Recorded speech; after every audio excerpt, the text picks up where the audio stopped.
Alright, so today I'm going to show you a quick little hip flexor stretch. So a lot of times the hip flexors get really tight because we sit down all the time. So what happens is they affect our pelvis displacement. So our pelvis wants to sit neutral like this. Think of your pelvis just like your hips. Our pelvis wants to sit neutral. What happens when our hip flexors get really tight is it ends up tilting down. So the anterior pelvic tilt. You can tell this by my ASIS right here is a lot lower than my PSIS in the back. You can also, a quick way of telling is if I tuck my shirt in, and then I look at how my waistline is sitting, it's going to be lower in the front, higher in the back. It's a pretty good indication that you have some tight hip flexors, maybe causing some lower back pain. So to fix, we want to stretch our hip flexors. The easiest way to do that is to get into a lunge stance, and we're pushing the hip open here. What we see a lot of people do is they push the hip open, they think they're a lot more flexible than they really are.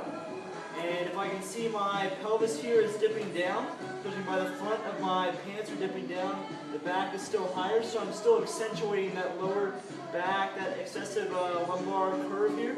And I'm not helping the situation at all. I'm just kind of going through the motions. So what I really want to do is set my hip back, squeeze this glute, and do what's called a posterior pelvic tilt. So I'm pushing the front of my pelvis up, leveling off my pelvis, squeezing my glute, and as you can see, my range of motion is significantly decreased from when I was here to here. I'm getting a much more effective stretch here. So another great stretch to get the hip completely open is right here.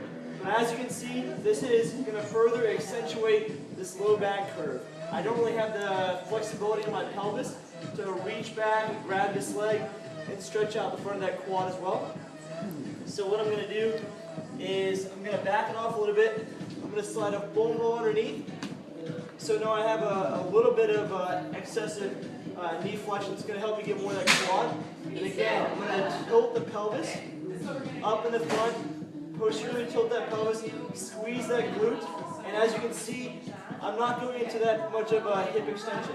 It's a very minimal hip extension. My leg's almost even with my body here, so I'm getting a much more effective stretch in the front to help right that pelvis and fix that anterior pelvic tilt. So that's a really effective stretch for the hip flexor group and the quad group.